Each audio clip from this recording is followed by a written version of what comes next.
Hello, good evening दोस्तों। आज हम फिर एक नई वीडियो के साथ उपस्थित हुए हैं और शुरुआत करेंगे हम फिर से हिंदी व्याकरण की। हमने जितनी भी अभी तक वीडियो बनाई है उसी का एक ये पूरा आप संपूर्ण समझ लीजिएगा कि उन सबका जो हमने छोटी छोटी वीडियो थी उन्हें कंबाइंड एक साथ आज मैं बनाना चाह रही हूँ कि जितनी भी अब तक 4 वीडियो थी हमारी उनका सबकी चारों का एक हो जाए, ताकि और नए सिरे से मैंने इसमें कुछ चीज़ें और थोड़ा सा मतलब इम्प्रूवमेंट के साथ मतलब सुधार करने की मैंने कोशिश की है और मुझे पूरी उम्मीद है कि आप सभी को ये बहुत अच्छी लगेगी। तो चलिए शुरुआत करेंगे। मैंने पहले से ही कुछ चीज़ें लिखे हुए हैं, तो देखिएगा। मैंने हिंदी व्याकरण की जो हेडिंग डाली है उसमें हिंदी व्याकरण, और पहला टॉपिक है हमारी भाषा। और भाषा को हमने पहले पढ़ भी रखा है। तो एक परिभाषा के रूप में जैसा हमने जाना था कि भाषा वह साधन है जिसके द्वारा मनुष्य जो है अपने विचारों को प्रकट करता है। दूसरा है लिपि। लिपि क्या है? किसी भी भाषा को लिखने का ढंग लिपि कहलाती है। कोई भी हमारी जो भाषा होगी, जब तक उसे हम लिखेंगे नहीं, लिख करके हमें उसे सेव करना होता है, अपनी चीज़ों को लिख के हमें दिखाना होता है, उसी को हम लिपि कहते हैं। अगर हम इसकी परिभाषा के रूप में जानें तो ऐसा माना जाता है कि लिखित रूप में प्रकट करने के लिए निश्चित किए गए जो हमारे चिन्ह हैं, जो हमारे वर्ण हैं, और उन्हीं को जो लिखने का ढंग है, उन्हीं को जो लिखने का तरीका है, उसी को हम लिपि कहते हैं। तीसरा टॉपिक है हमारा जो है व्याकरण। पहले हमने बात करी भाषा की कि भाषा क्या है।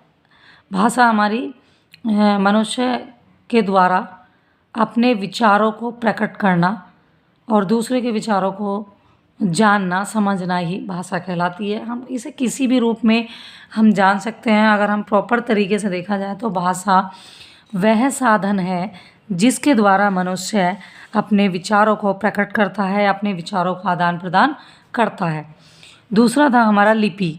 लिपि में हमने जाना कि मौखिक ध्वनियों को, जो हम मौखिक ध्वनियों का जो उच्चारण करते हैं, मौखिक ध्वनियों को लिखित रूप में प्रकट करने के लिए हम एक निश्चित चिन्हों का, या हम चिन्ह कह सकते हैं या हम वर्ण कह सकते हैं, वर्णों को जो लिखने का ढंग है उसी को हम लिपि कहते हैं। जैसे हम व्यंजनों में पढ़ते हैं का, खा, गा, घा, तो ये हमारी एक साउंड है जिसे हमने का जब हमने बोला तो उसे का के कैसे कबूतर के रूप में जाना, खा उच्चारण किया तो हमने खा से खरगोश हमने जाना। वैसे ही अब हम बात करेंगे तो यही हमारे लिखने का जो ढंग है। हम कह सकते हैं कि अपनी जो ध्वनि चिन्ह है हमारे, या किसी भी मौखिक भाषा को या मौखिक ध्वनियों को जो लिखने का जो तरीका है, या लिखित रूप में जिसे हम प्रकट करने के लिए जो हम निश्चित जो चिन्ह हैं हमारे, या ध्वनि है या वर्ण है, उनको लिखने के ढंग को ही हम लिपि कहते हैं। अब हमारा जो थर्ड पॉइंट है वो है व्याकरण। अब व्याकरण क्या है? अब हम कह सकते हैं कि व्याकरण हमें भाषा को शुद्ध रूप में लिखना, बोलना और पढ़ना सिखाता है। ठीक है, ये हमारी व्याकरण हो गया। अब बात करेंगे हम वर्ण विचार, जो हमारी बहुत ही ज़्यादा इम्पोर्टेंट है। हमने वैसे इन्हें अलग अलग पढ़ा था, लेकिन इसीलिए मैंने अब आपको लिखने का प्रयास मैं नहीं कर रही हूँ, क्योंकि मैं आप समझाना चाह रही हूँ आपको। लिख करके तो हम वीडियो में देख चुके हैं। अगर आपको लिखना है तो पीछे वाली वीडियो आप देख सकते हैं लिखे हुए। और अब मैं आपको सिर्फ इसका वर्बली ही, मतलब मौखिक रूप में ही अब आपको मैं इसे एक्सप्लेन करने की या इसको जो है समझाने का प्रयास करूँगी। अब हमारी जो फोर्थ हेडिंग है वो है वर्ण विचार। अब देखिए वर्ण विचार क्या है। वर्ण हमारे वर्णों को 2 भागों में बांटा गया है, स्वर और व्यंजन में। ये आप सभी जानते हैं कि स्वर हमारे 11 हैं और व्यंजन हमारे 33 हैं। 2 भागों में हमने बांटा है वर्ण विचार को। तो वर्ण विचार में जो हमारे स्वर हैं उनका देख लेते हैं। स्वर, अनुस्वार और अनुनासिक। ये हमारे अनुस्वार और अनुनासिक जो मैंने पढ़ा था अयोग हुआ, पिछली वाली वीडियो में मैंने बताया था बहुत स्पष्ट तरीके से। इसे हम अंग और आहा के रूप में जानते हैं। ये अनुस्वार में हम अंग और आहा, इसे हम विसर्ग भी कहते हैं। ये हमने जान ही लिया था। ये बात हमारी यहाँ पे समाप्त हो गई है। अब बात करेंगे हम वर्णमाला। अब वर्णमाला क्या है? वर्णमाला मैंने अलग अलग लिखी है। इसका मतलब होता है, योजक चिन्ह मैंने बीच में लगा दिया है। मतलब है कि वर्ण और माला, यानी कि वर्णों के द्वारा बनाई गई एक माला जो एक निश्चित क्रम में परोई गई है।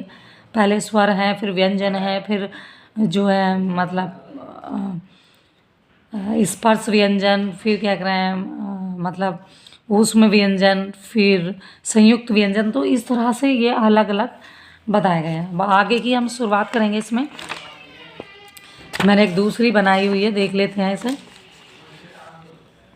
बात कर लेते हैं। हमने अभी पीछे व्यंजन पढ़े, उस स्वर पढ़े। स्वर के हमारे कितने व्यंजनों को 2 भागों में बांटा गया, स्वर और व्यंजन। स्वर में हमने 3 पढ़े। स्वर में जो हमारे अनुस्वार और अनुनासिक हो गया। अब बात करेंगे व्यंजनों पे। व्यंजन क्या है? व्यंजनों को मुख्य रूप से 4 भागों में बांटा गया है। व्यंजन, ये आप जानती हैं कि व्यंजनों को जो है स्वर की सहायता से बोलते हैं, यानी कि व्यंजनों का जब उच्चारण करेंगे तो हमें स्वरों की सहायता लेनी पड़ती है। बिना स्वरों की सहायता लिए हुए हम व्यंजनों का उच्चारण नहीं कर सकते। ये बात हम जानते हैं पहले से ही। लेकिन हमने ये भी जाना था कि जो स्वर हैं वो हमारे स्वतंत्र हैं। उन्हें उच्चारण करने के लिए, जब हम उनका स्वरों का उच्चारण करते हैं तो उन्हें बोलने के लिए हमें किसी की सहायता नहीं लेनी पड़ती। अब हम, ये बात हमारी ख़त्म हो चुकी है। व्यंजन पे बात कर लेते हैं। व्यंजन क्या है? व्यंजनों के हमने, व्यंजन आप सभी जानते हैं, का, खा, गा, घा, अड़ा, ये हमारे क्या हैं? व्यंजन हैं। अब व्यंजनों को हमने मुख्यतः 4 भागों में बांटा है। अब ये 4 भाग कौन कौन से हैं ये भी हमने अलग अलग वीडियो में पढ़ लिया था। मेरा एक जगह एक्सप्लेन करने का मतलब यही है कि हमने जो वो खंडों में बांटी थी उसे मैंने एक जगह कलेक्ट कर दिया है, मतलब इकट्ठा करके एक वीडियो में मैंने संजोने की कोशिश की है। कि मैंने सोचा कि थोड़ा सा एक्सप्लेन भी हो जाएगा, और उसमें बहुत स्लो था, वॉइस स्पष्ट नहीं थी। आज मैंने थोड़ा सा प्रयास किया है। बात कर लेते हैं हम स्पर्श व्यंजन की। स्पर्श व्यंजन आप जानते ही हैं, मैंने 25 का बात की थी। 25 हमारे थे। का वर्ग, चा वर्ग, टा वर्ग, ता वर्ग और पा वर्ग, ये हमारे 25 थे। 25 हमने पढ़ लिए थे जो स्पर्श व्यंजन में इनकी काउंटिंग होती है। उसके बाद हमने अंतस्थ व्यंजन पढ़े थे। अंतस्थ में हमने 4 को पढ़ा। अंतस्थ में उसमें हमने पढ़ा था या, रा, ला, वा। या, एक बार फिर से लिख देती हूँ मैं, या, रा, ला, वा, इनका उच्चारण किया था हमने। ऐसे ही हमने फिर ऊष्म व्यंजन पढ़ा था। ऊष्म व्यंजन में भी हमने क्या पढ़े थे? 4 का अध्ययन किया था। 4 को पढ़ा था हमने। 4 में हमने कौन सा पढ़ा था? 4 में हमने शा, शा, शा, ये शा है, शा, शा, शा और शा, ये हमारे सा, शा, शा और सा, ये दांत से, ये दांतों के द्वारा इसकी ध्वनि निकलती है। और ये था हा। मेरी वॉइस थोड़ी ऐसी है, इसीलिए अगर मैं कुछ शब्दों का उच्चारण भी करती हूँ तो एक जैसे ही नज़र आते हैं, उस पर आप ना जाएं। इनका आप उच्चारण स्वयं करके देख लें। तो ये अलग अलग जगहों को टच करते हैं। जब हमारे कंठ से आवाज़ें निकलती हैं तो मुंह के अलग अलग हिस्से को छू करके ये बाहर आती हैं। ठीक है। उसके बाद हमने संयुक्त व्यंजन पढ़े थे। संयुक्त व्यंजन में भी हमने 4 पढ़े थे। ये सब आप पिछली वाली वीडियो जो आपने देखी होंगी उसमें मैंने आपको बताया था कि ये संयुक्त व्यंजन कौन से थे। ठीक है दोस्तों, तो जैसे कि हम बात कर रहे थे संयुक्त व्यंजन की, तो संयुक्त व्यंजन में भी हमने 4 का ही अध्ययन किया था। अब वो 4 कौन कौन से थे? संयुक्त व्यंजन मैंने पहले भी बताया था कि संयुक्त व्यंजनों में हम 1.5 व्यंजन काउंट करते हैं। जैसे अगर हमें हमारे होते हैं 4 कौन से? श, त्र, ज्ञा, जैसे ज्ञानी बोलते हैं वैसे से, और श्रा से श्रमिक। जब हम इन्हें बोलते हैं, ये कक्षा वाले में बोलता है, ये त्रिशूल है, त्रिशूल वाला है, जिससे त्र से त्रिशूल हम उच्चारण करते हैं, जैसे ज्ञानी ये हमेशा बोलते हैं, और श्र से श्रमिक, जो इस तरह के शब्दों में इनका यूज़ किया जाता है। अब देखिएगा ये किन किन 1.5 से बने हैं, यानी कि हम वैसे 2 व्यंजन ही बोलते हैं ना, लेकिन अगर सही तरीके से देखा जाए तो इसमें हम 1.5 अक्षरों का ही यूज़ करेंगे, जैसे कि प्रयोग करेंगे या यूज़ करेंगे, जो भी आपके अच्छा लगे। आधा का, देखिए मैंने पहले में का में हलंत लगाया है, का और श, ये इन दोनों से मिलके बना कक्षा। ये फिर हम इसे देख लेते ता, ये तो बहुत इजी है, इसमें तो ता और रा, इन दोनों से मिलकर बन गया है ये। एरो से मैं इनको चिन्हित कर लेती हूँ। अब ज्ञानी की बात है, ये वैसे तो इसे ज्या बोलते हैं, ज्या, ये मिलके बनता है आधा जा और या, ये इन दोनों से मिलके बनता है। अब अंतिम बचा श्रा। अब ये देखिए ये किससे मिलके बनेगा? तो ये श्रमिक है, ये मिलके बनेगा श शलजम, आधा श और रा, ये इन दोनों से मिलके बनेगा श्रमिक। ठीक है, तो ये हमारी बात यहाँ पे पूर्ण हुई है। इसमें हमने इनको जाना, हमने स्वर के भेद, स्वर में जाना, स्वर में कौन कौन सी कैटेगरी के आएंगे। फिर हमने व्यंजन में जाना, व्यंजनों में कौन कौन सी कैटेगरी के। व्यंजनों को हमने 4 पार्ट्स में डिवाइड किया, 4 भागों में बांटा। स्पर्श व्यंजन, अंतस्थ व्यंजन, ऊष्म व्यंजन, संयुक्त व्यंजन। Is the very very important है ये चारों। अब हमने एक ये और देखा द्वित व्यंजन। द्वित व्यंजन मैंने पिछली वीडियो में भी बताया था। द्वित व्यंजन का मतलब होता है जिसमें सेम दो या समान 2 वर्णों का प्रयोग किया जाता है, समान वर्णों के। जैसे मैंने एग्जाम्पल भी दिया था कि बच्चा, बच्चा, इसमें अंतिम देखिएगा 2 समान व्यंजन हैं, 2 समान वर्ण हैं जिनका उच्चारण किया जा रहा है। हमने और भी देखा था अम्मा, अम्मा, इसमें देखिएगा ये हमने उदाहरण के तौर पर उसमें भी समझे थे और इसमें भी समझे। आप देखिएगा, आप इसे अगर हम देखा जाए, इसे अलग से दिखाया गया है, इसमें 5 में डिवाइड नहीं किया, इसलिए मैंने इसे स्टार बना के थोड़ा अलग लिखा है आपके समझाने के लिए। ठीक है, मूल रूप से तो हमने मुख्य भेद तो हमने इसके 4 भागों में डिवाइड किया गया है व्यंजनों को, जो ये हमारे इम्पोर्टेंट है। इम्पोर्टेंट तो ये हमारी पूरी वर्णमाला है। जब यहाँ से प्रश्न बनता है तो हम एकदम घूम जाते हैं और हमें समझ नहीं आता कि ये ऊष्म व्यंजन है या संयुक्त व्यंजन है, संयुक्त व्यंजन किस किस से मिलके बना है। तो ये बहुत ही ज़्यादा समझने वाली बात है। कई बार तो मैं खुद, मुझे एक बार एग्ज़ाम में कई बार मुझे खुद भ्रम हुआ इस बात को लेकर के, फिर मैंने इस पे बहुत अच्छे से काम किया, तब मुझे थोड़ा सा कॉन्फिडेंस बना कि ये कितना इम्पोर्टेंट है। एक क्वेश्चन भी अगर हमारा ख़राब होता है तो हमें बहुत दुख होता है, वो भी जो बहुत इजी होते हैं। अगर हम बहुत सरल क्वेश्चन हमारे गलत हो जाएं एग्ज़ाम में तो हमें बहुत दुख होता है। टफ़ क्वेश्चन हो जाए ज़्यादा हमें दुख नहीं होता, क्योंकि हम उसके बारे में ज़्यादा नहीं, लेकिन जो हमें आ रहा है, जो हमारे हाथ में था, वो भी कई बार हमसे निकल जाता है। ठीक है दोस्तों, तो यहाँ तक हमने इस पे काम किया है, द्वित्व व्यंजन तक। द्वित्व व्यंजन आपने समझ लिया होगा, इसमें 2 समान व्यंजनों का प्रयोग होता है। अम्मा, जच्चा, जच्चा, बच्चा, अम्मा, इस तरह के शब्द हो सकते हैं। और पत्ता आदि, पत्ता आदि और भी शब्द हो सकते हैं। ठीक है, अब हम कुछ और देखते हैं कि इसमें हमने और क्या अभी ऐड करना बाकी है। कुछ चीज़ हमारी रह गई थी, तो इसमें हमारा एक मैंने ये इम्पोर्टेंस जाना कि इसे और हम एक बार इस पे एक्सप्लेन कर लें कि जो उच्चारण स्थान होता है हमारा, उच्चारण स्थान, हेडिंग जो है मैंने डाली नहीं है, वो उच्चारण और स्थान, ये हमारा उच्चारण स्थान है इनका, वर्णों का, जो हमारे वर्ण हैं। अब देखिएगा उच्चारण स्थान क्या है। मैंने आपको बताया था कंठ में का वर्ग आएगा, का वर्ग। तालु में कौन सा आएगा हमारा, चा वर्ग आएगा, चा वर्ग। फिर हमारा जो है टा वर्ग आएगा,